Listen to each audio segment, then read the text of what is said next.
Hello, I'm Derek Wheatley and welcome to episode 36 of the Wheatley podcast.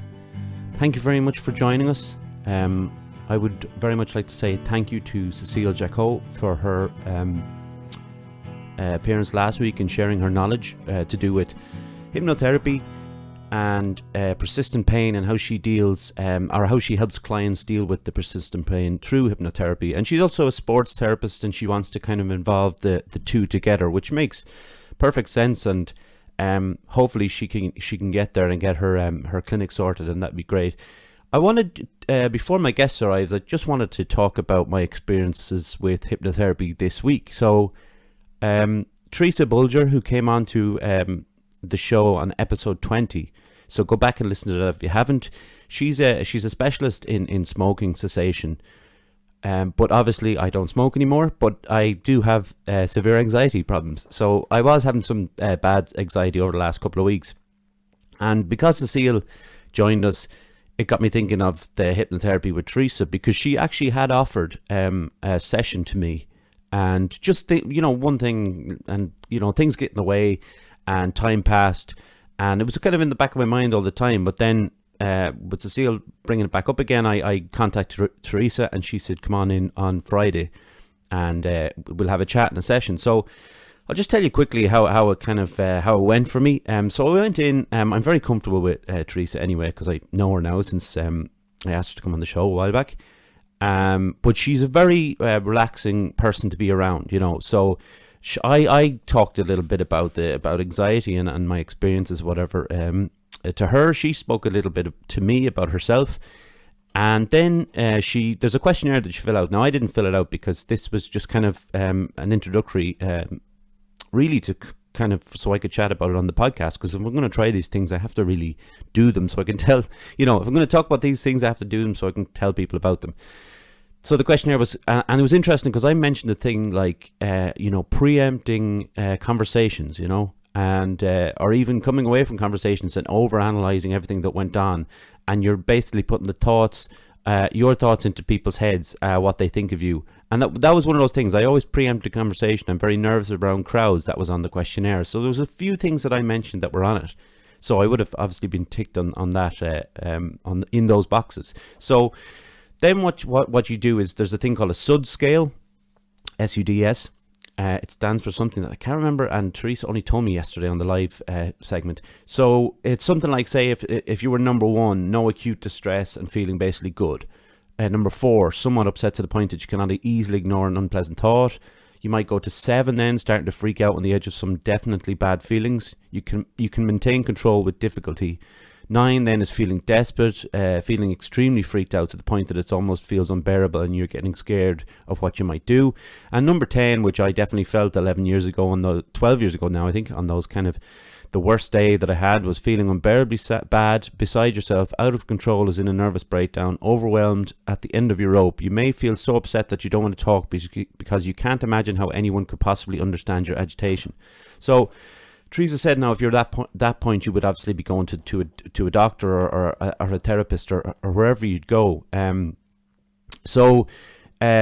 We said we'd do a relaxation session because Teresa didn't want to kind of go into, start questions and breaking down things and trying to pull out the weeds that are inside me, and the many of them. And so I sat back in a recliner, pulled the footrest up and looked up at the ceiling, and I just listened to Teresa talk, and she said, like, your eyelids will get heavy, and I was kind of I'm not cynical about it anymore, because I've spoken to her and I understand where she's coming from, what she's doing, and I accept it now. So my eyes did close. So I was listening, I was concentrating on my breathing.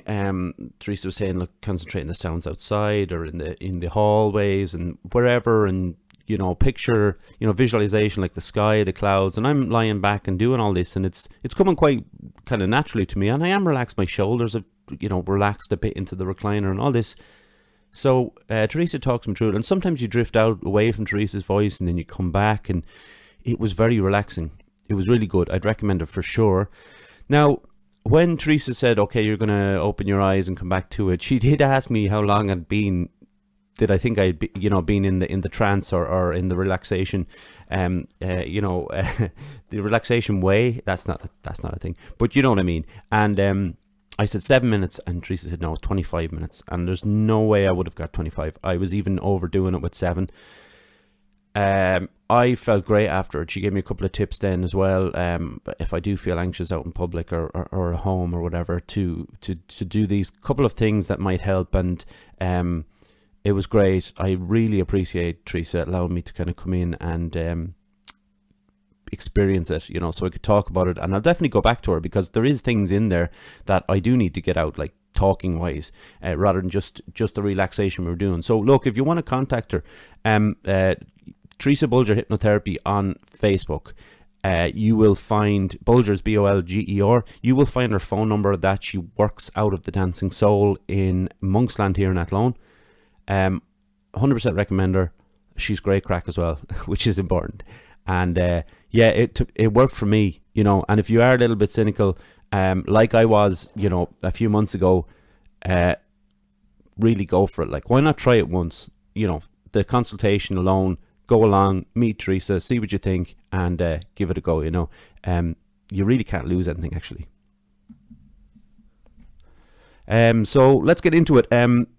We were on Facebook Live last night, actually, and we got a pretty good response from people who listened to me talk about the hypnotherapy, as I just talked about, and also to James Crawwell, who did the massage for me and John, and some cupping, which was an experience, but very enjoyable one.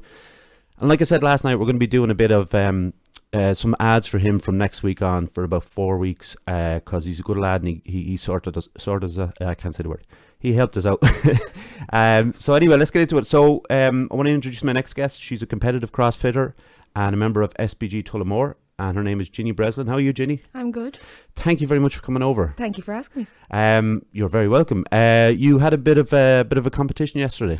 I did. I'm a bit sore this morning. How'd you get on? Didn't do too bad. Okay. There was only 2 masters, so I was competing in the inter-masters, and unfortunately there was only 2 of us, but it was neck and neck. It was a girl called Ali Davis. She's a beast, and it was is she from no, she's I think it's 3G Fitness near Thai. I think she's training out of, but she it was nice to have actually somebody of my own age, not competing against somebody half my age. That is like, we really pushed each other. It was like, 1 rep, 1 second. She pipped me at the end, but like it was so close. So no, I was delighted with it. I got a few PBs and stuff yesterday, Deadly, yeah. So I was happy out with it. Great. And Michael Davern ran the competition, is that right? He did. Michael and Jamie. Okay. Jamie does a lot of the behind the scenes work. But this was the competition that was meant to be on last March. In the Tullamore Dew. And obviously that was pulled, I think, day beforehand or something like that. So they had to run it over this weekend gone, and then next weekend is the teams, if they get to manage to do that. But I must say they did such a good job. Great. Like with all the restrictions and everything, and there was people coming in saying like how good it was, how safe it felt, and how smoothly it just ran. And there was still an atmosphere. Like there was obviously limits on how many people they could have in the gym and everything, but there was still a good atmosphere, and I think everyone really enjoyed actually getting a competition in. Because there's like so many were cancelled over the year. It's so good. When was the last time you competed, actually? It was actually last November. I'd done a good few competitions last year, and November was the last one, and then I was training for this one, and then I was going to, my big one that I really wanted to do this year was Waterford, which the Irish Fitness Championships. I really wanted to get back for that, but they had it, I think it was initially planned for, I think it was like June, but then obviously with everything that was happening, they pushed it back, and it was meant to go ahead the last weekend, I think it was in August. But during lockdown, I kind of said, no, I'm not going to sign up for it. I was like, I'm very much kind of like, if I'm not ready, I would be. And I was like, I didn't know what way things were happening. So I was like, I don't know if I'll be able to get myself, competition ready by just working out at home. So I had kind of decided I wasn't going to do that anyway.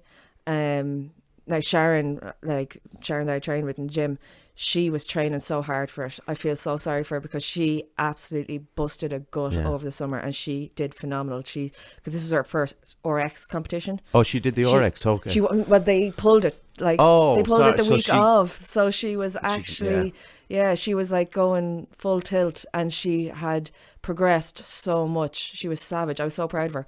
I see some of her like Instagram posts, and she was training right through hard.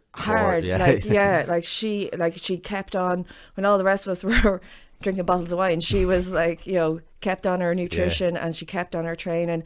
She got her bar muscle up, everything but look, I said to her, look, if you hadn't had the competition to aim for, you wouldn't have even tried for that. So now she has that in her arsenal. Now she can, go for it. Like still. I just want to say, like, well done to our crew that went over. James, Slav, Keith, Alison, Linda. Oh, thank God! I was so worried I was going to get one mixed one because that would be embarrassing. But Jenny, could you tell us a short history of your upbringing, please? Okay, so I was born and bred in Maynooth. The youngest of 7. So Mum and Dad then sold up. I think they were waiting until I finished school. So yeah, I think I was about 19, and they sold up and they moved to Killy. Okay. And the rest was, like one of my brothers is in Germany, and then one of my sisters was, I don't know which country she was living in at that time, but what's the split in girls and boys? There's so the eldest is a boy, Kevin's the eldest, and then there's Shelley, Una, Sarah, then there's Enda, Jer, and me. So it's kind of like Enda, Jer, and me were like the kids, right? We were the kids table at Christmas. So.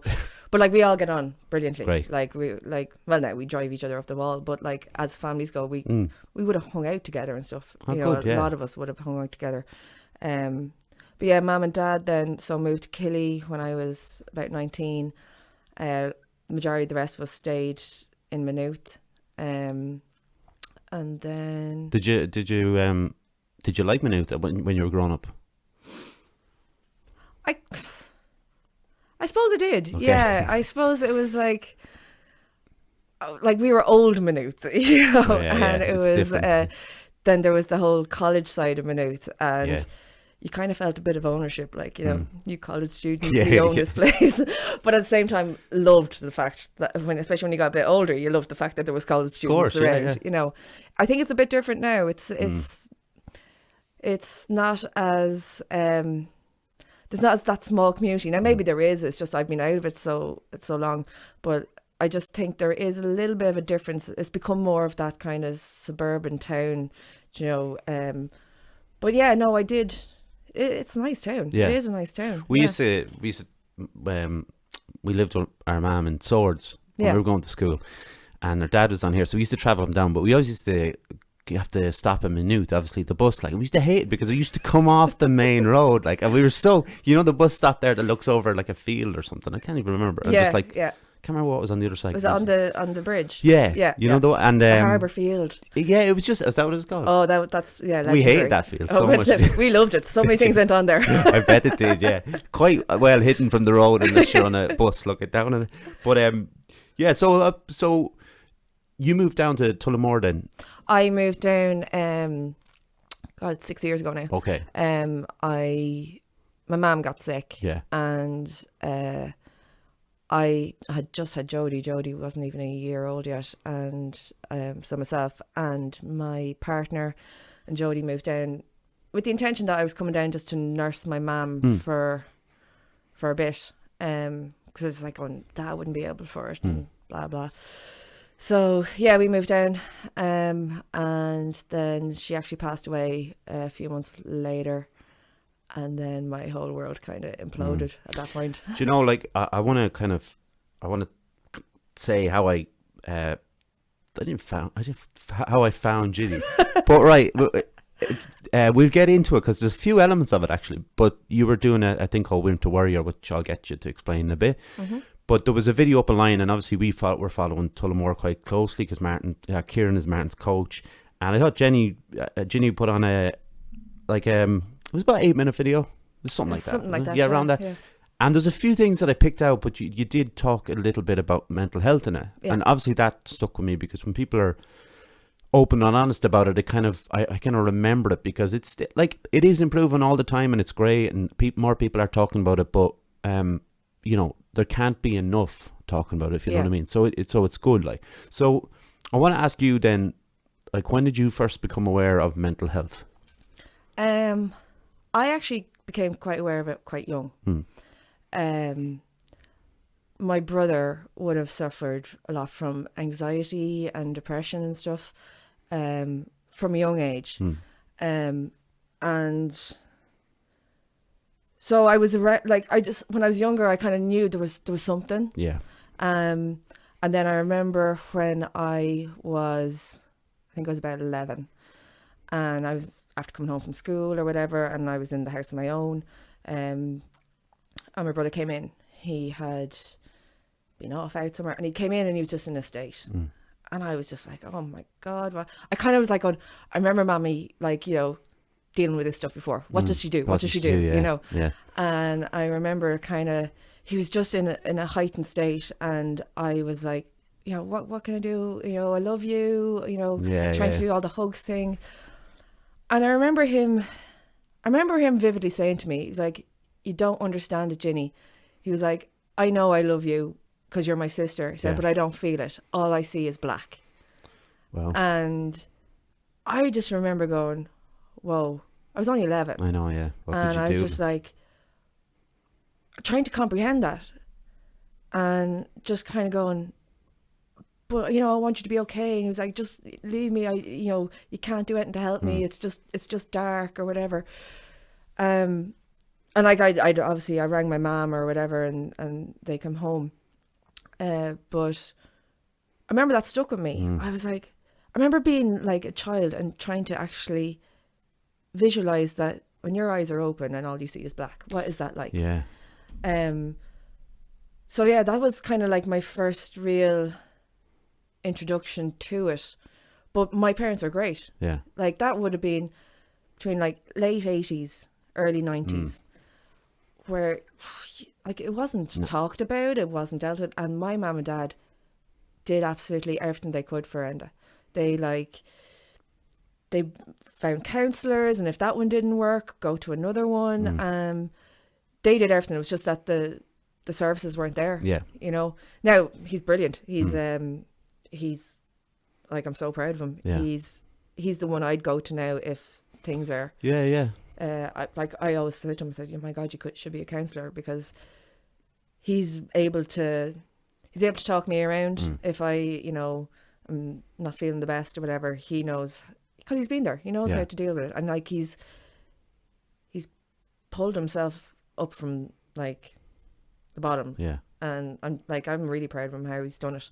But that was definitely my kind of introduction to it. Do you know what I find funny? Just to kind of, I do think there's a huge importance in that. If someone is struggling, and you say you're struggling, you go to your brother.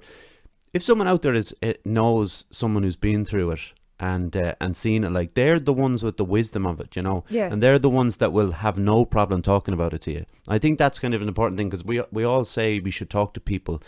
If you do know someone that has been through it, I think that's, you know. Totally, because it was about later on then, I think I would have been around 1920, and I was not in a good place. I didn't realise I wasn't in a good place, but I remember it was him that said, Ginny, come on, we'll go out for a drink. And I was like, oh no, I don't want to go out, I don't want to, you know, see anyone, and, you know, I've nothing to wear, you know, the typical thing like girl says. Fellas say that, you know. And I remember being out for a drink with him, and he just started asking me questions. He was like, you know, so how are you sleeping, you know, and you know, this, that, and the other. And I was like telling him, and he was like, Ginny, you're depressed. And I was like, what? I was like, no, don't be silly, I'm not. And he was like, no, you are. And like, that's okay. And like, you would have never. I would never have thought. I'd be like, oh God, you know, cop on, what's wrong with you? Yeah. You know, but when he said it to me, I was like, maybe I am. Like, I knew at the time I was injured, so I wasn't playing football. Right. So I was putting on weight. I don't think I was working at the time either. And everything just felt like so low. But I never would have said like, oh, I'm depressed. He could see it in you. He could see it straight away, completely. Especially with the questions that he asked me. Yeah, yeah. Like the sleeping and like he'd say something, I'm like, oh my God, how do you know that? Yeah. You know, and he's like, yeah, that's depression. And he is clearly, because I've been through the system as well, and it's just, you've been asked that so many times: sleep, appetite, you know, and it's the list of questions they ask as you go in, but it's very I wouldn't say it's easy for someone to spot, but like for him to pick that out on you and see those kind of things was great. Like for yourself, like to have someone there. Obviously it's terrible that he had to go through it to get to that point. Like, but you know, he's obviously passing on his knowledge of it. Like his wisdom. I'm delighted I have him now. For sure, yeah. And for like different things, like especially even for things like for the anxiety side of things, he was always so afraid. Like he's a musician. He's fantastic on the guitar. He's one of these people, he's actually just fantastic whatever he does. Like when he was younger, he never used to have to train, and he'd be like winning marathons and representing Ireland and stuff. And he was the only one that never had to go training. Wow. But he was brilliant. He's brilliant on the guitar, he's a brilliant musician. And there was so many times that he could have actually made it, you know, but it was a case of having to go to London or having to, you know, not be around family, and his anxiety just like couldn't cope with that. He's the great crack. He's the one that's out, and he's the best crack. But he always wanted to make sure, like, Ginny, are you coming, or are you going for that weekend away? And just to make sure that there was somebody close by. But then he got over his fear of flying. He's like, did he? Oh my God, it's unreal. And he did it on his own. He started going into flights to Poland or something on his own. Wow. And I was like, how are you doing this? Because I was the opposite. I was fine with flying, and then I developed a fear. Yeah. And was it a bit of turbulence or something? Because that's normally the thing, isn't it? Like if they have a really bad one.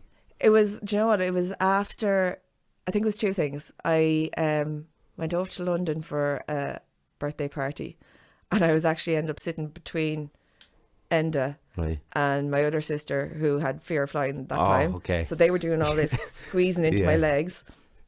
And then I think I flew a couple of weeks after 9/11. And it was a very turbulent flight. And I just was nervous and stuff. And it just started to develop from there. Yeah.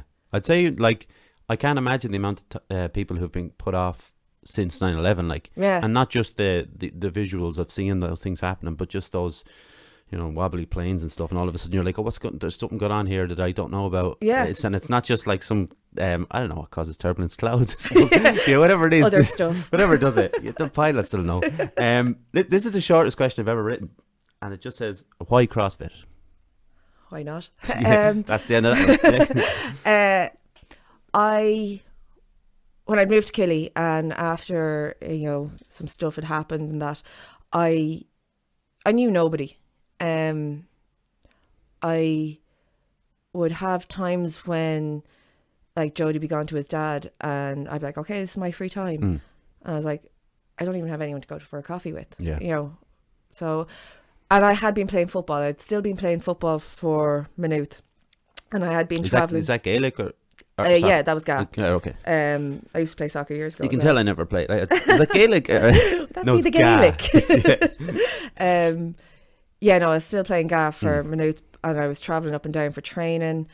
But like, that's like an hour drive up and down. So I kind of decided it was time to hang up the boots. And so I was sitting home, I was kind of like, what do I do? I was like, I think I need to join a gym. And like, I'm not a, you know, your typical kind of gym person. I can't motivate myself to go in and just go on a treadmill and be on my own, you know, lifting, you know, a couple of dumbbells. I just find it too boring and absolutely no motivation whatsoever. And I never even heard actually of CrossFit. And I was looking up gyms in the area. Yeah. And I saw this come up. I was like, what is that? I saw them, like, they had pictures of people doing the handstand push-ups, and I was like, oh my God, like, this is crazy. But I remember I actually was ringing, I think I was ringing Kieran, I was ringing the number anyway, because I was trying to see if I could get like a PT session to see where I'm at, because I was like, I don't know if I could, you know, actually join this gym, and if I'm not able for it at all. But anyway, I actually ended up just going to one of Right. the classes. And actually Sharon was the first person I met. Really? And I think Jo, she was actually one of the ones that was like, she just met me with this big smile, and I was like, she was just so chatty, and I was like, I like her. Yeah, and she was just so friendly. Yeah. And I remember I did that class, and I kind of said, can I come back in the morning and do the next class? And they were like, yeah. That was it. I was hooked. Really? Yeah. Oh, I was so hooked. And I think it's the thing, because I'd come from team sports. There's something about CrossFit that's a little bit more like team-like. Yeah. You know, so there's people in there, you're kind of, you know, helping each other out. And like, I think a lot of people are afraid that, oh God, I couldn't start because, like, you know, everybody be looking, or I'm like, no, nobody's watching you. You know, everyone's kind of concentrating on what they're doing themselves, but yet everyone's helping out. If you need help, there's someone there, or, you know, there is that bit of a team thing, especially like if you are doing competitions, like, you know, myself and Sharon have partnered for a few competitions and stuff, and like, love it. Love training with her, like all that kind of stuff. So there is that bit of a team thing going on with CrossFit, and it's because it's always different. Yeah. You know, you're going in every day kind of going, okay, what is it today? You know, is this my weakness, or is this the ones I'm good at? You know, do you look forward to seeing the board? Yeah. I hate it. Do you? I do, yeah. I really don't like it. Oh, I love it. I'm like, no, I don't necessarily love it after I see it. Yeah, well, the board, by the way, is just essentially a whiteboard with the workout of the day on it and things like that, just for people who don't know. And like, Mike actually does up a plan for me 3 days a week as well, my DAV plan. DAV plan, yeah. And I actually nearly stay awake. Yeah. That, I don't know why, but it doesn't come through to my email till about 12, half 12 at night. Okay. Sometimes I'll be in bed and I'll wake up and just check it, because I want to know what's happening the next day. How do you sleep after that, though? I'd be like, oh, no, actually, you look forward to it. It's a different mindset. Yeah. So when you're like, you've obviously been competitive then, because you've played GA, and so you've got the GA lingo going now. You've got it now. Yeah, but so you've always had that in you, like you've always been competitive. Yeah, it would be a very sporting family. It would, like, my dad started up, was one of the ones who started up the Maynooth Athletic Club. Oh, really? So when we were younger, it was all athletics. Okay. My older brothers and sisters would have been quite good at it. By the time I kind of came around, they were kind of going out of it. Right. So it was like, no, I still did it, but I kind of felt like it was, oh, you know, don't be bothering mum and dad to bring me to athletic meets, because it's not a family thing anymore. Like when I was younger, it was like every weekend the whole family packed into the car, we're off doing athletics somewhere. And then like brothers played soccer. Actually, it was more so the girls. Like my older sisters started a ladies team as well in soccer, and the lads kind of went into more music, and it was more so the girls and stuff that went into the sports. And did you like, so with the competitive edge, like, did you push each other on? I know I was talking to Kieran and Michael, and I know they, because of the well, I wasn't talking to Michael, but because of the Ireland's Fittest Family, there was an element of that with like a team thing, as in the siblings and the dad as well. Like, was there did you push each other on? Did you want to outdo each other a little bit when it came to sports and things like that? Your face says yes.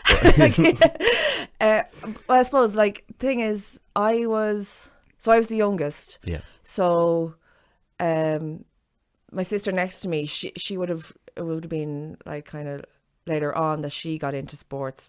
But my eldest sister, actually, Shelley, she moved to London when I was younger and stuff, you know, in the 80s when everybody was moving. Yeah. And she started playing GA over in London for Wembley Gales. And she ended up playing in Croke Park. They got to final and ended up playing in Croke Park, and obviously I went and whatever. Yeah. And she was like my idol when I was younger, when it came to sports. And then when she moved home and everything, we started playing on the same team. And I don't know if you say like we compete against each other, but we're very competitive together. Yeah. You know, we might compete against each other in other things. I don't know. We are a very competitive family. Yeah. I don't know if it's so much competitive against each other, but it'd be nearly like, well, we can do this. That's it, pushing each other on than and okay. Even now, like, we're still, like, I've set up a little group on WhatsApp to start doing daily workouts with the family. Oh, deadly. And I'm getting them, trying to get them all, like, you know, doing a little bit of exercise every day. That's great. But it's great that we come together. It's like pushing each other on and going, I've done this, and you know, pictures of each other doing it or whatever. Deadly. That's a great idea, actually. Yeah, it's actually it's good for me, and like, keep a little kind of family nucleus intact, you know. So how long then were you doing CrossFit before you said, right, I'm going to compete in this? I didn't have a choice. Oh, well, I was only at it about 2 months. Oh. And I remember, I think I started in about, I think it was around October or something like that. I started doing CrossFit, and I think it was December. I got sick, you know, typical flu or whatever. I can't really say that now, but you know, your usual. Yeah. And I wasn't in the gym for about 2-3 weeks over the kind of Christmas period. And when I went back, two of the girls I had befriended in there were like, oh yeah, you're doing the next competition. I was like, what? Like, yeah, we signed you up with one of the girls' husbands. Yeah. I was like, I even had to ask, I was like, who's he? And they were like, oh, you're doing it now. And I was like, oh, I didn't even know. I was still looking up the terms. Yeah. You know, when you start and you're like, what's AMRAP? Yeah. What's EMOM? Yeah. You know, I was still at that, looking up the terms, and, you know, all of a sudden I was thrown into a competition. I would have ran out the door. But that's the difference between someone who's competitive and someone who's not competitive. Yeah. They're in a nutshell, really. Like, what? So with the competing, as well as with the training and the competing, I suppose, like, and the gym in general, what does it do for your mental health now? It's one of those things, you know, when it just all feels like it's coming down on top of you, and just for me to be able to grab that bag, get the keys, get into the car and go. Like, there's times like I can go into the gym and I'm like, you know, the head down. It's like, you know, those times where like, just don't talk to me. I'm not in that space. Yeah. But once I start lifting, or once I start doing something, within like 20 minutes, you can feel it kind of just releasing. Yeah. And it's just, it gives you that, it clears out something in your head. It mightn't fix everything, but it's like a reset button nearly to start the day again. Or if it's at the end of the day, it's like a button that just kind of clears it out and go, right, let's go again tomorrow. And then for me as well, like, being around like-minded people. Yeah. You know, I think there is a lot of people who are doing stuff like CrossFit or whatever it is, and they're doing it for mental health reasons. Yeah, it's true. So there is that kind of a bond, like that. When I go in with the head down, the people that know me in there know, like, right, okay, not having the best day today, just leave her until she like is ready to say something. And that's because most people kind of that are in there are using it for some kind of reason, you know. Yeah, I fully endorse that, and I think sometimes for me, and more often than not, it's the people that I'm going for. Yeah. You know, I should say myself and the people, obviously, but not even so much the training. Whether it is CrossFit or Jiu-Jitsu, that's kind of like a byproduct of what I'm going for. It's like I'm really going to, if I'm, like you say, if I'm having a really bad day and everything's kind of feels like it's on top of me, like, I can get up on the bike, go in, and when I'm in there, I can start slowly chatting to people. I'll have the head down to start, but then it starts to kind of, you start like, oh, that was a good lift. You can feel the head starts to lift, but you're starting to make eye contact a bit more. And like, that is it. Yeah. Like, I don't think, she'll probably kill me now, but I don't think Sharon realizes how much she has helped me in like the last few years, purely just because of just like being an actual friend. Yeah. And then I'm with my whole CrossFit thing. She's just there to help you. She just wants you to be as good as you can be, and she's an absolute gem. And like, me going in there and seeing her face is like, right, okay, you know, I might be feeling the best at the moment, but maybe in half an hour, Yeah. I'm in the place I need to be. Yeah. That's all I know. It's like when I'm Yeah. feeling like that, I know I'm in the place I need to be. Like she might think, or you might think she'll kill you, but I would definitely say, and I would say the same to the couple of people I have, like my friend Josh and John and Martin in there, and a few of the lads. Like when you go in there, like Josh would probably be my Sharon. Yeah. So when you go in, like, and if you really are having a bad day, and I know he's coming in, or he come out and give me a lift in, or whatever it is, like I do feel a little bit of a boost. Yeah. You have a partner, whether obviously you have your partner for CrossFit, and then I'll have like Josh for jiu-jitsu and a bit of drilling and rolling, whatever it is. It just means an awful lot, like. Yeah. And he knows. I've told him. I tell him all the time. He's kind of got over the embarrassment of it. He accepts it now. Yeah. But I know that I do similar for him. For him, yeah, and that's exactly. It's not just one way, and it's a mutual exactly. thing. So it'd be the same for Sharon. So, yeah, I think that's a great advertisement for it, going to the gym and just and I think what you were saying, that the difference between a CrossFit gym and a regular gym is the fact that you'll be going at certain times and certain people are there, and you will kind of it is more of a community experience.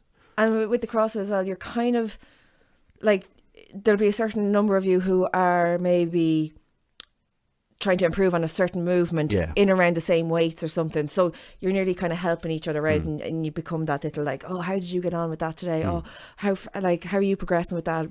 Is there any tips you can give me? And like, that's why I think it is a bit different than just going to a gym. I agree. Yeah, I think it is, and I've been to gyms and I've never really liked them that much, and I just took to running, and I love running, but just getting on the old knees. Yeah, like I would have come from a running background, and like that I would have, and I still do. I kind of keep saying I need to get back out in the road, but like I still do love running. Is another thing that I do think, like, having a bad day, get the runners on, go out, and especially now where I live now, and like back in Maynooth, I would have been running around the town and stuff. Yeah. Now where I am now, I can run out around the country, and you kind of get that. I feel blessed. How lucky am I that I can put on a pair of runners? I can run. I can look at this. I can, and if you have your music on, whatever it is, and like the amount of times I have within that 40 minutes or whatever it is of running, I'm a different person coming back in that gate than I was going out. It just clears it out. That's a better description than I've ever given on this. But I will say running, for me, there is nothing I've experienced like running in the sense of an activity where it's like, oh God, this looks dreadful. Like my brother says, I don't ever want to run away from something, and that makes sense. But when I started, I was like, right, I really want to do this. This is meant to be great for your mental health. This is good, all of those things.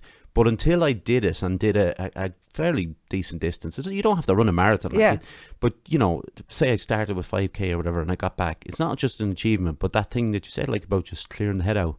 You do get that runner's high. You do. It's a weird thing, but it's class, like, It is. It's like breathing. It's like your brain is breathing. It is. It's so open. And like sometimes I like going out in the spring and not wearing the headphones or the earphones. Yeah.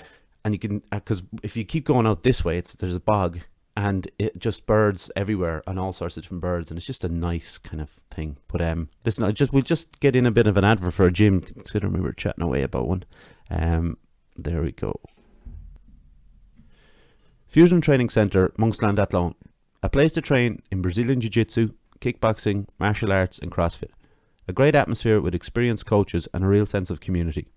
If you want to join the team, find us on Facebook at Fusion Training Centre or drop in for a chat. Fusion Training Centre, train like a warrior. That was alright. Oh. Thanks. So, can you explain what Wimp to Warrior is for us? Okay, so Wimp to Warrior is basically, I think it was 22 weeks. It was 22 weeks of intense training, culminating in a cage fight. Yeah, that sounds terrifying. Yeah. And you, why did you sign up for it? So I was doing CrossFit, and I remember Kieran came up to me and he started talking about it. And like, at this stage, I still didn't know what the hell was going on the other side of the gym. The SPG side. Okay. I used to see the lads going in and they're all just rolling around on the mats, and I'm like, what are they doing? I used to stand there and watch going, okay, I should be able to grasp this. What is it that they're trying to, who's being better there? Who's winning? Yeah. What's happening here? So Kieran was talking about it and saying like that it's kind of basically for people who've never, done anything like martial arts or anything like that, and that they train them up and you end up doing a cage fight. And I was like, oh God, that sounds terrifying, but interesting as well. Why did he come to you? Did he explain? It was just chit chat. Oh, you're just chatting. Sorry, it was just after one of the training sessions, and we just started talking about it, and they had just come to him about it, and so he was just talking about it, and I was like, God, I was gotten into the CrossFit, and I was like, right, I've started one new thing. Yeah. I was like, maybe I could do that. Yeah. But at the time, it was just kind of talk about it. There was nothing happening. But then it came up, and things just kind of fell into place.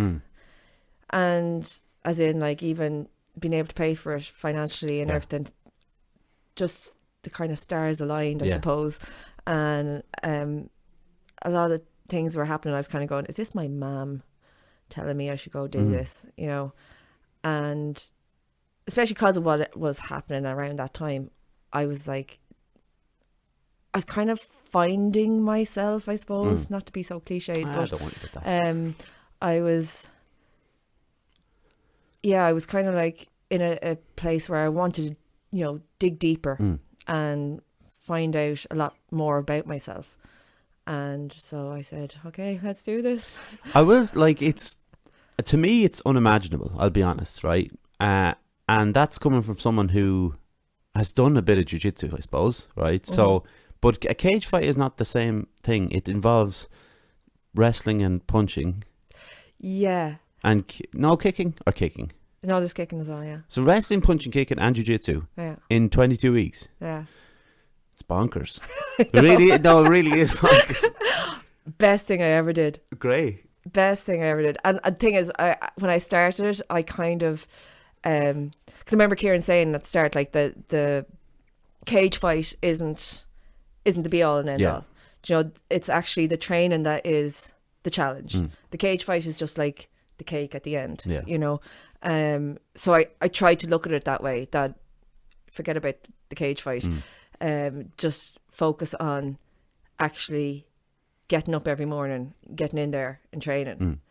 And I think that's how I kind of got through it, because I loved the training. The training was savage. I loved it. That's I probably said it many times in this, but I did wrestling once.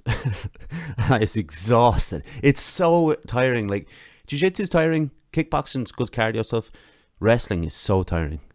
Yeah, it's just, I don't know. I was just, like, now I didn't think I was grasping a lot of it. Okay. But it was, and there were bits that I actually obviously preferred than other bits. Like, I think there's a little bit of me that I always thought I could have been a boxer, maybe. Okay, yeah, right. And so, like, I enjoyed that a bit more than I was, when it came to the jiu-jitsu side of things, I was kind of like, what is this? I was still kind of, in a bit of a panic, like, can I get this? Yeah. There's so much to it, though. There's so much. And I think it's like that. You don't go in and go, right, this is the beginning of jiu-jitsu. This is how you start. Yeah. It's like you're literally just thrown in and it starts to organically come into your head what is happening.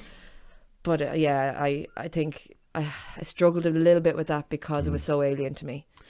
Yeah, it is. And like we talked about before, it's a weird sport. If you're just looking at it and you've never done it, it's a very strange sport. So can you tell me then, right? So after 22 weeks training, hard training, what did you feel like on the day of the fight? Well, it was about 2 weeks out from the fight. I kind of had a bit of a mental breakdown. Oh, did you? I was like, I didn't miss any of the training sessions. I think I missed one. I missed missed maybe one that I actually didn't come into. I think I had a slight bit of concussion. And then there was a couple that I couldn't train. I was injured, but I still came in the mornings. And so I'm kind of like that. If somebody has asked me to do something, I will do it to the best of my ability. Yeah. I don't want to let them down. And it was coming up closer to the fight, and at this stage I think I knew I was going to be fighting Sharon. And I don't know, I think a lot of people thought it was like, once I knew I was going to fight Sharon, that's what kind of made me, lose it. But it wasn't. It was, I think it was the thing of, as I've always said, what I was facing in that cage was myself. It wasn't another person.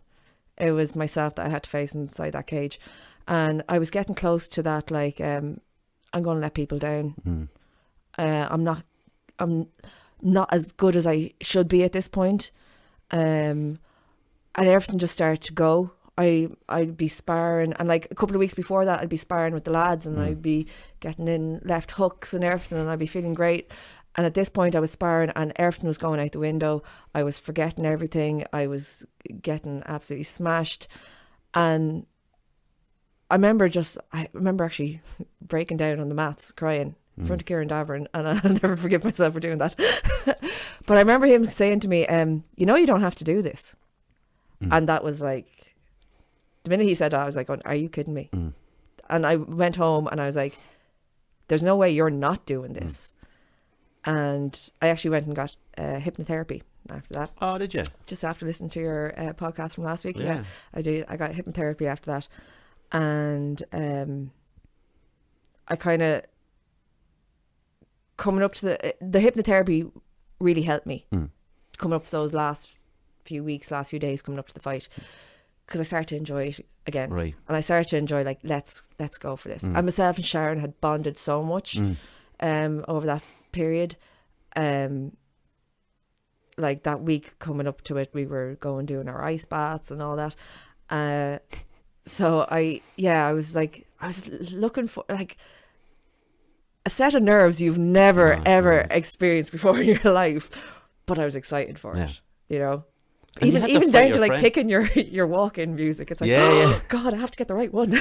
But like, get the fight. That's a kind of I won't say the curse I was thinking of, but it's kind of a head melter that you had to fight your mate. Like, or was it easier? I don't know. Like, I knew it wasn't. I think it was a head melter because I knew how strong she was. Yeah. I like, she was better at jits than me. She was already she'd already started jits before me. She got it more than I did.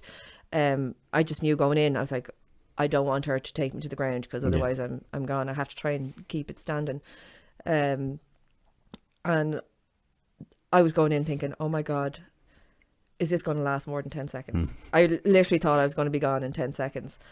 But at the same time, it was actually good fighting my friend, because we've created a bond that, and like we've often said it, like nobody will know what the two of us went through in that cage. Yeah. And like, even the other people that went in that cage, that's their experience. Yeah. The one that myself and Sharon did, that's our own experience. And it's a bond that you can't explain it to anybody. And I'm so delighted that we have it, that's our thing now. Yeah, I think that's class. Like, I didn't realise you went up against Sharon. Yeah. Which is crazy. Like, I would never. How mental am I? It is, but how both of you. I would never fight Josh. Never. He's way bigger than I am. So obviously that was a brilliant. The whole experience. Then, I know you had a little bit of a bump in the road, but that bump in the road was the best thing that ever happened to me, because that was what challenged me to actually look at myself again. Yeah. And that's what made me go, this is why you're doing this. I'm terrible for doubting myself. And I still do it. Like, I constantly think I'm not good enough. Yeah. In everything I do, I constantly think I'm not good enough. Sorry. I think that's coming from way back. And that blip that I had was the start of me kind of going, right, why are you like this?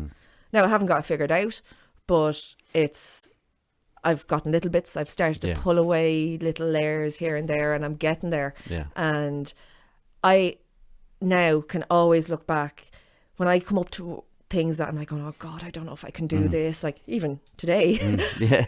I can always look back and go, you got inside a cage. Yeah. You got through that Wimp to Warrior. You can do this. Yeah. It kind of ties in what I was going to ask you next, actually, because you put up a post a few weeks ago about and it's about nutrition and about how you would you put on a little bit of weight, you weren't feeling great, and this was obviously goes in line with the COVID thing. Was this around that time? Yeah, it was through lockdown. Right, and you were unhappy with yourself. Yeah, would that be right? You should explain that.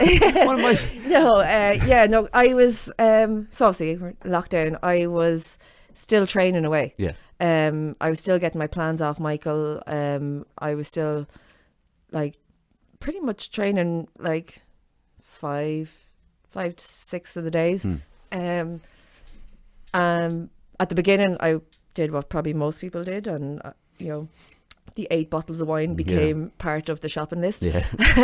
And the dessert after lunch. Yeah, exactly. And, wash it down. Yeah. But after a couple of weeks, like I remember going, okay, this is gone a bit crazy. This lockdown does seem to be lasting a little bit longer. We can't constantly be drinking the wine and eating the desserts or whatever. So like I did pull it back. No, see, I probably didn't pull it back completely, but I was still noticing I was putting on weight, and I just wasn't happy. My head was, and I suppose like my mental state as well with lockdown and everything was obviously, not the best either. I was worried about Jodie as well. I live with my dad. My dad's 83. So I constantly have that stress of the whole COVID thing. Like I don't want to bring it back to him, and so I suppose you don't realize how much stress you're under. You think like, it's okay, I have this sorted, but it's always there in the back of your mind, which your body feels. Like, even if you're not thinking about it, your body's going through it. Yeah. And then there was kind of other things that was happening, and I was like, I just don't feel like that everything's going right here.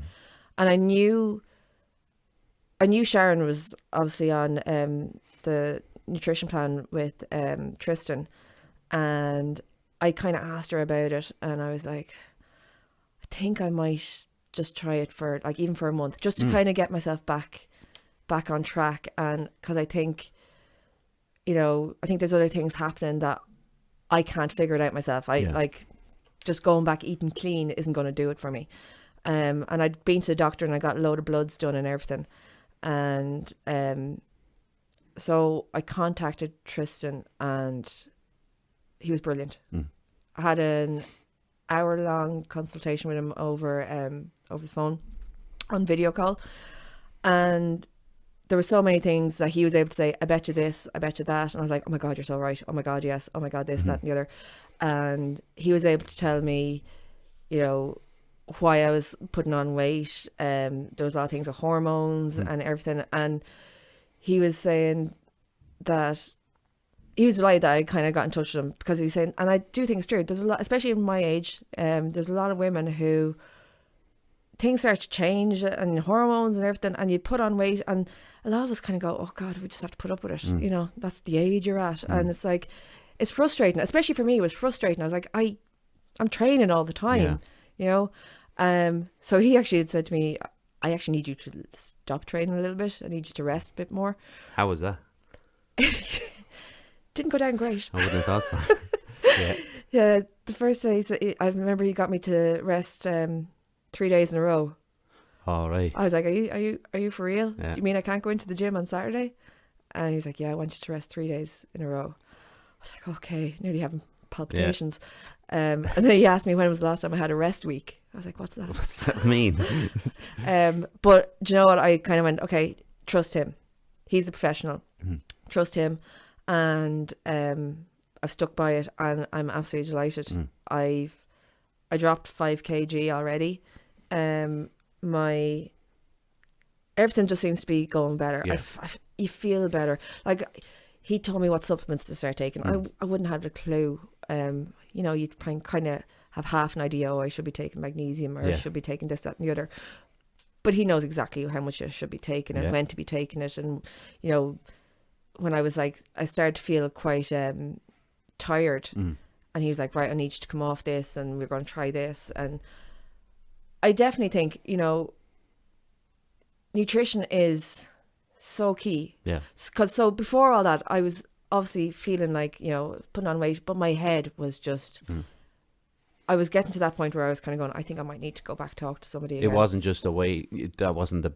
Yeah, it's like a lot of time weight, when I start to gain weight, it does have a knock-on effect on my head, because it's an association thing. It's like if I start to put on weight, it's going back to being not worthy and, you know, not good enough, and it brings me back to times where I didn't like myself a lot. And so that's where the whole kind of connection comes in, and that's when my head starts to go. And I was starting to get really, really down. But then with going on the nutrition plan with Tristan, with the weight kind of going off, it's like it gives your headspace a little bit more freedom to deal with the other stuff. Yeah. And I swear to God, in the last month, things have just started to line up. And like my sister does, she has a wellness place. It's and she does. Do you want to give it a shout out? Sarah Breslin Wellness in Maynooth. Very well. You should be doing these ads. She does the cupping massage and all that you had done, but she does colonic hydrotherapy. Okay. And so her expertise is in gut health. Right. And since she's been doing that, and like I've been to her and everything, it's so true. If your gut's not working, nothing else is. Yeah. It just throws everything off. You've got that brain fog, everything. So in the last few years, I've really kind of realised how what you put into your body is really kind of going to make how you think, how you work, everything. It's 90% of it. It's like, you could be training all you want, but if you're not feeding your body right, and if you're not resting your body right, it's not going to happen. It's something that I never thought about, and it was actually, we had Sean Keys on here, and he's really into that, like, you know, the idea of the gut and the bacteria and the good bacteria, things like that. So he will be listening to this, delighted to be hearing it. But it's just it's great to hear like how big of a thing in your life like something like SPG has become, and how all these things do tie in together, because without SPG the nutrition thing may not have come into your life. You know, it's that kind of thing when you put yourself into the right place for you. You know, it's never going to be right for everyone. So you find what's right for you. Other things will just start to organically come your way that you're interested in, or that's going to feed you in the right way. Now you still do have to work at it, and of course, like the one thing I kind of realized over the years is you have to just keep testing yourself, or keep looking for new. Don't just settle. Exactly. Don't just go, this is like, I'm 41 and I'm still trying to figure out what I want to be when I grow up. Yeah, me too. You know. Listen, I'm gonna read this out, and this is here. Listen, if you haven't got onto this yet, and you've really thought that sounds deadly, this is your time to do it. This is from Old Business College. It's the course of creative media. If you are someone who enjoys photography, 3D animation, gaming, or graphic design, and have a genuine interest in the media industry, why not check out our creative media course at modebusinesscollege.com today. Place is still available. Like I said, that's it for that ad. Go and do it. I said it already, but sounds like a great course to me. And it wasn't around when I was a gossin, but there you go. That's a long time ago. Listen, you spoke about on the video that we talked about, and you spoke about it here as well, about the loss of your mum. How did that change you as a person? I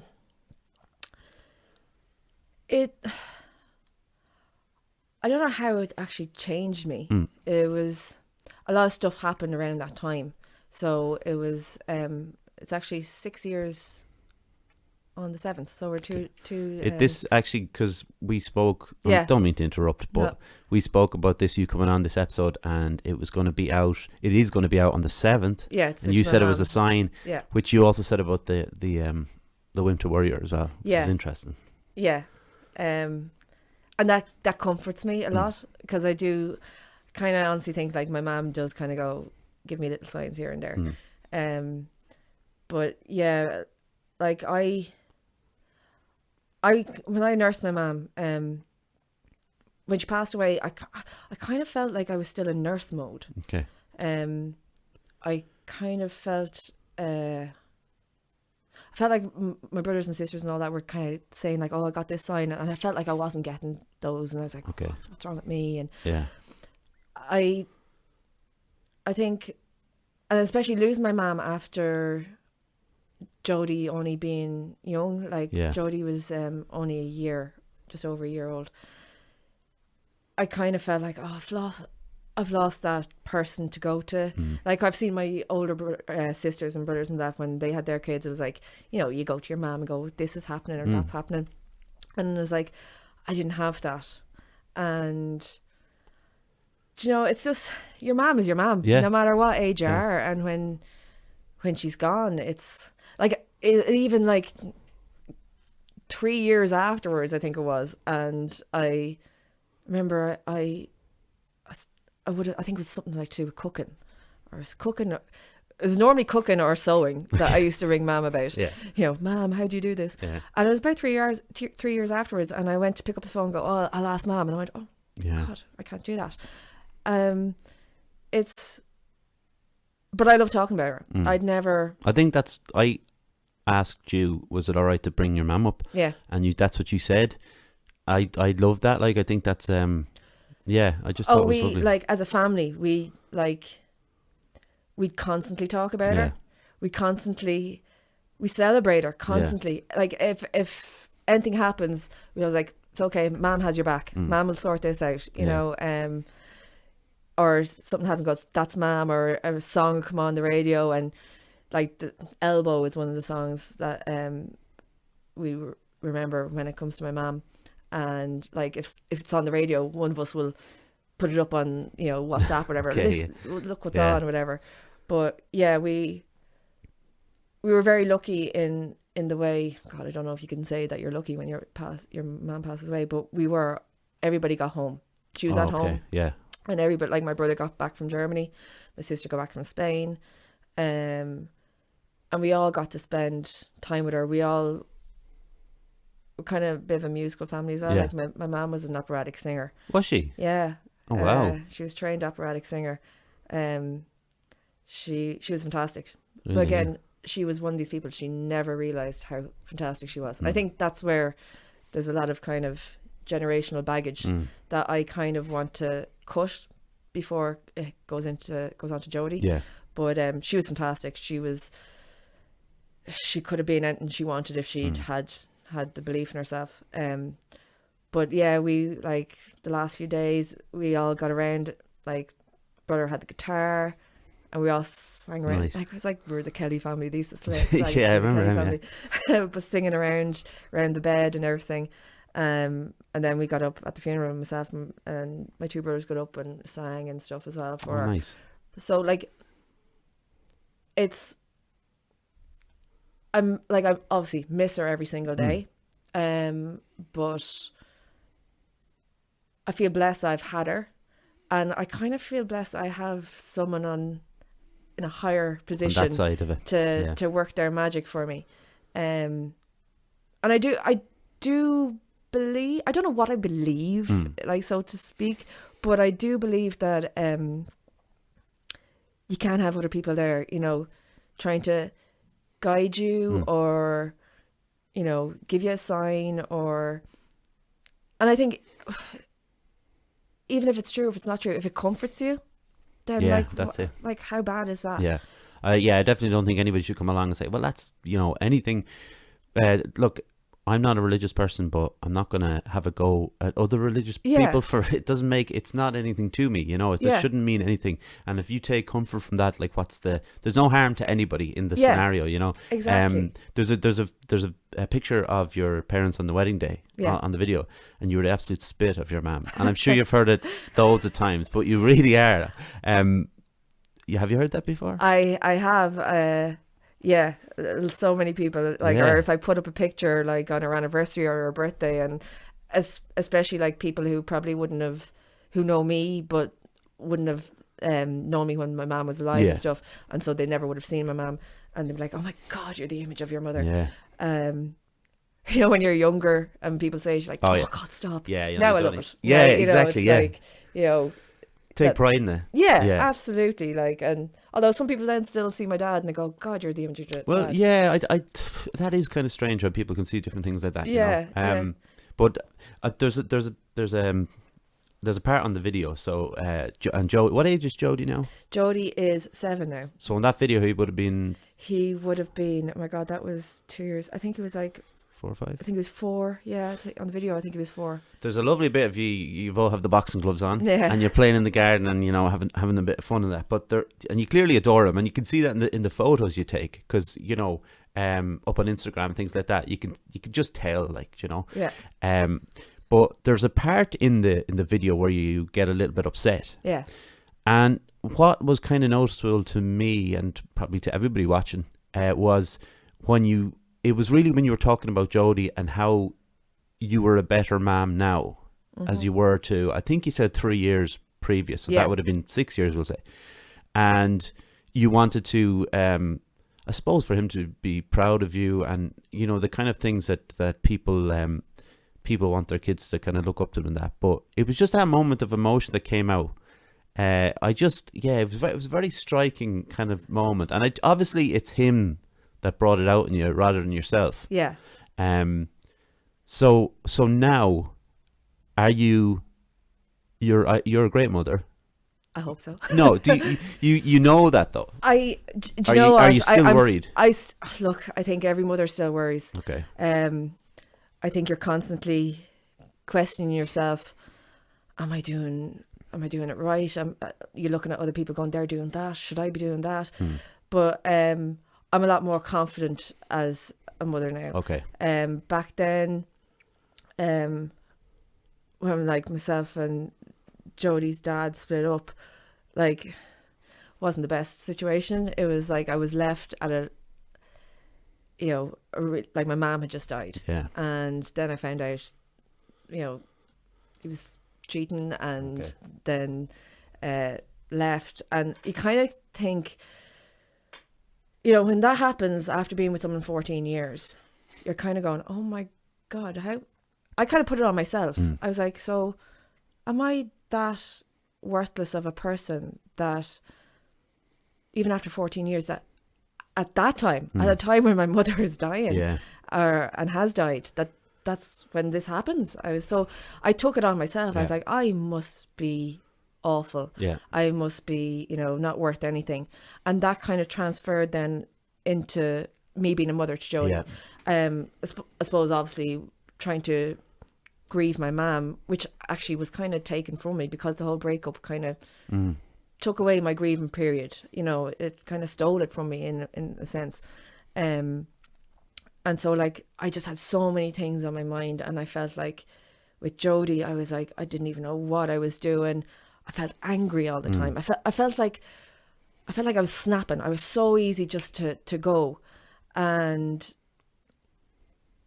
so then when I started Wimp to Warrior and stuff, and Jodie was that little bit older, and he could see that I was happier. Yeah. Like, I think my dad even said that you could see the spark come back in my eyes and stuff.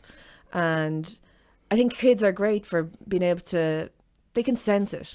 They can sense when, you know, things are not right. Yeah, when it's time to approach or to, And even at a young age, even if they can't verbalize things very much, they can still sense things. So I think Jodie could even sense that, you know, there's a little bit of fun coming back in. And now I did question myself a lot about, like, oh, you know, you're not doing this, you know, you don't have your own house, you're living with your dad, you don't have a partner, you know, you're out in the gym the whole time. Like, a lot of time I would have brought Jodie to the gym. Yeah. And question that going, are people going to be looking at you going, oh, look at her, you know, just so she can get her own workout in, she's bringing her son or whatever. But now I'm kind of looking at Jodie going, all he knows is his mum, you know, going to the gym and talking about eating healthy. Yeah. And now, I'm not like a health freak, but he's like, we get on. We're a little team now. And that's what my next question was going to be, because like, is that bond very strong now? Because as like a single mother, and it's yourself and Jodie there, and I know you live with your dad as well, who I will be mentioning because I liked his little cameo. Yeah. But do you think the bond is really is stronger now? Definitely. Like now, and like, I'm not taking away from his dad at all. He obviously has a great bond with his dad, but like myself and Jodes are a little team. Yeah. We're and especially as he's gotten older, he's hilarious, and you know, I think I've given myself more credit. Yeah. For the little person he is becoming. Yeah. At the beginning, I thought it was nothing to do with me. It was just nature. By chance. Yeah. It was nature. It was somebody else. Like my sisters and brothers and that helped me out big time with Jodie. And I thought, oh, it's their influence or whatever. But now I can see him, and I can see there's, you know, that's a little bit me, that's or bit, that, you know. Yeah. And he's just such a little character, and like, he's my everything. You know, he's my first and foremost. Of course. And he's just, he's very affectionate. He's very like, love you, ma'am. That's nice. And just like, hearing that is just, that's everything. It's like nothing. Yeah. It's wow. Yeah. Love you, ma'am. Yeah. That's my mother, by the way. Yeah, that's my mother too. Love you, ma'am. I loved your father on the video, because I would say he's a proper gentleman, and he's a legend. I love the way he was sitting back, and like, it didn't seem to faze him at all. Like, a camera in people's face, in my face, I'd be, you know, petrified. But he was sitting back. But it was the way he spoke about you as the part, and he said he sort of like coming back in your eyes. But you know on the video that he's proud of you every day. Mm-hmm. I think that is like, I think that's great that you know that. You don't have to be told that over and over again. Yeah. But then when he's talking about how you are with Jodie and the friends you've made at the gym, because it was after you went to Warrior, I just thought it was a lovely kind of snapshot of the kind of family dynamic that's there, you know. And in the background is always going to be your mom, you know. Yeah. And I just thought it was kind of, it was such a, that was the reason I got you on. I just thought that short video was just a beautiful kind of sum up of somebody, you know, picking themselves up, getting on with it, and having the, you know, the backup of your dad there as well. And that's it. It's like when you have support like that, it's, sometimes you don't see it at the time, but when you look back, you're kind of going, my God, that's what made it possible. Yeah. Like growing up, my mom and dad mom was the boss. Okay. Dad is if dad shouted at you, you knew you were really in trouble. But he couldn't hold it for too long. Like, if he shouted at you, 2 seconds later, you'd be down going, I'm sorry, are you all right? Are you okay? But like, my dad is, they call him the legend. Yeah. And anyone that knows him, like all the crew from Maynooth, all that, everyone loves Pierce. He's just... Oh, my dad's name is Pierce as well. See, there you go. But he's just... He's such a nice guy. He looks at the silver lining of everything. He sees the good in everybody, and he tries to find. He'll always try to find a connection with somebody. I think I get a little bit of that from my dad. Just like, if you meet someone, find out a little bit about them, and there'll always be something that you can talk to them about. Yeah. And he's had such an interesting life without him even realising. So he's full of stories. Oh my God, full of stories, talking about, you know, singing with the Rolling Stones, and you know, like, he has all these stories, Eric Clapton being his best friend and the whole lot, like crazy. But he his thing is family, and that's what I look at now. I remember him saying to me when he was growing up that he was petrified of his grandparents. Okay. And I remember he said when he was younger, he always said if I ever became a grandfather myself, that I would make sure I'd be, you know, a fun grandfather or whatever. He is the best granddad. Like Jodie, absolutely. All the grandkids adore him, and he makes the effort constantly to be around the grandkids. Like if my niece or nephews have football matches or whatever, he'll make the journey to go and see them. He's at a point in his life where, and it's what I look at now, because he's at a point in his life where he realizes when it comes down to it, it's family. It doesn't matter what you have, doesn't matter what house you have, what car you have, it's family. And he is, himself and Mum are a bit of a love story, and he lost the love of his life, and his kids are everything. And he doesn't need to tell us, you know, that he's proud of us. You can see it in him every single day. Like everything is, if you got Dad a pair of socks for his birthday, like that's the best birthday present I've ever had. The greatest pair of socks. Like everything is just awesome to him, you know. And I love that about him. That's great.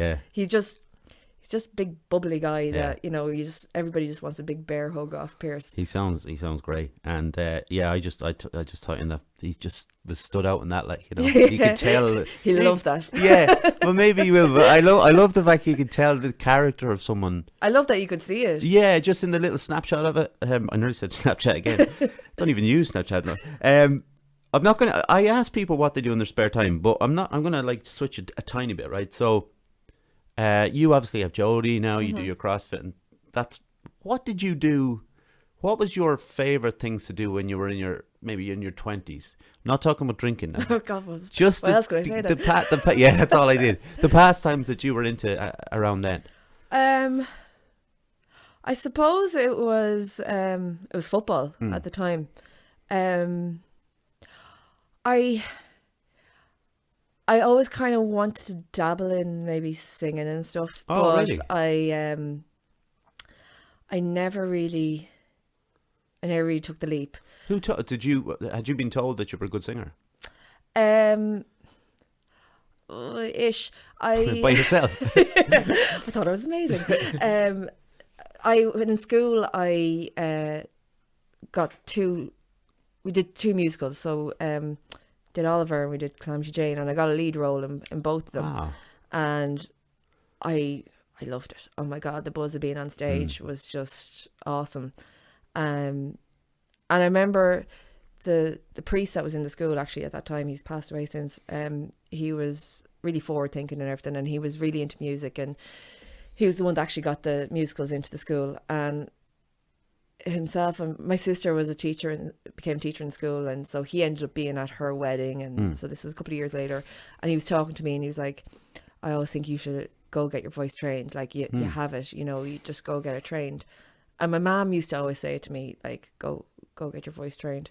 I still haven't. It's still on the list. Do you still blast it out though? Do you still would you give it I stops? stopped for a while. Okay. Like my brothers always in bands and stuff, and he used to get me up maybe to sing one or two songs. Okay. That happened for like a space of like maybe a year or two. I'd be absolutely petrified. Yeah. Like it was different getting up and being somebody else in a musical, a character. Yeah. But standing up as myself to sing. Yeah, that's. But like, you know, I did it. What would be your like karaoke go to? Oh God, I don't know. Could be anything. Right, so you're kind of a. No, that could be anything. I was going to say a bit of Whitney Houston, no problem. My queen is Stevie Nicks. Oh, I love Stevie Nicks, yeah. Not that I would ever be able to sing like Stevie Nicks, but like she has a very unique voice. She has such a unique voice. I could listen to her all day. I was supposed to sing Gypsy last night on my live thing, and I didn't learn it. No, because I had to drop the key, and I was like, I don't have time. But sorry, she's great. Stevie Nicks, so Stevie would be my queen. But yeah, I think recently I have started just to sing again, like as in the car or at home. I've started to put music on again and just start belting it out. Because I know my Enda, my brother, I was saying to him, I must go on and get some singing lessons or whatever. And he was saying, you don't really need to actually go get lessons. He was like, a lot of it is it's like anything, training a muscle. So like you can find the techniques to do it. So like, look, as I said, I've just been getting back into a bit music, like as in listening to it and belting it out. And I find, Ginny, about the old singing, right? All the songs I love, I can't sing. That's most of it. And I end up like doing the live thing, and I'm like, I have to sing 2 songs that I like, but don't love them, like. And that's what always is disappointing. But I suppose I was like that where I was playing in bands when I was younger, but then I just didn't do anything for years, didn't sing for years, didn't like my voice or anything. And then I started again, but it is that, isn't it? It's just keep singing, just. Yeah, and it's like what I realized is, because it was actually Tristan who had said to me, like, so what do you do to relax? And I was like, CrossFit. He was like, no, relax. And I kind of realized there's nothing I really do that's, kind of down. That's why I wanted to ask you about your 20s, because it's a different. You don't have as much time now, but when you're in your 20s, you were obviously more, the chance to listen to more music, whatever you were doing. But I think I've always been kind of more like a go, like right, like reading. I'd love to say, oh, I love reading and I read loads of books. I do like reading, but I find it really hard to get into a book because I'm constantly kind of going, I should be doing something else, to make myself sit down and read that book. And then that has a knock-on effect going, oh my God, you're not intellectual enough because you don't read books. And hey, look, I read books and I'm not intellectual, so don't worry about that. But like, I constantly question myself of all the things that I don't do and what that means about me being not good enough and whatever. But so when Tristan asked me, I was like, God, I actually don't really do anything that's calming. So I started talking to him about singing and the band and stuff like that, and that just kind of made me go, maybe just start off, start singing. So I'm cooking the dinner, I'm belting out the songs, and I'm driving. I'm the weird one going down the road that has is in the car on her own, but she's definitely saying something. They're not the weird ones; they're the cool ones. Yeah, I think I get you though. Like sometimes I'm reading, I'm like, my anxiety's maybe it's peaking or something, and I'm everywhere else but in the book, and I'm like, I didn't catch any of that. Or like, I love watching films, and it'd be the same. Like I just forget the film, everything about it. So I do get that, to kind of unwind. Your CrossFit is your go-to, and that's nothing wrong with that. Because like so many people said like start yoga, and like I've tried yoga, and again I'm starting going, oh God, what's wrong with me that I can't get into yoga? But it's like that. For me, it's getting a sweat on, it's getting, lifting the weights, throwing heavy stuff around. That's my calmness. That's my relaxing. It's gas, because everybody's listening to this going, what? Read a book. But listen, it's been an absolute pleasure talking to you, Ginny. Been great. I keep getting your name wrong. It's okay, I've been called Jimmy, Jelly, everything. What is Ginny short for? Oh God, it's Virginia. Oh, Virginia's a nice name. Yeah, I got slagged about it a lot. Don't mind that. It's been great talking to you though. Thank you. Thank you very much for coming over. I'll get through this. Thank you to John, to his family, and to Megan. Thanks to Jer, my mum, my dad, and my grandfather. Subscribe to the YouTube channel. We passed the 100 mark that I asked you to subscribe to. Thank you very much for that. We got past it. I think something to do with ads. John's going to look into it, but I think it's got to do with we can put ads up. And if we can put ads up, it'll start giving us some money to put into the non-profit thing, that we're going to set up. Facebook, we're on there, the Wheatley, the same as Instagram and Twitter. You'll find them. Find us Spotify, Apple, Anchor, etc. That's it for this week. Thank you everyone for listening. Ginny, thank you very much. Thank you. And we will chat to you next week when I find the pause button. There it is. Bye.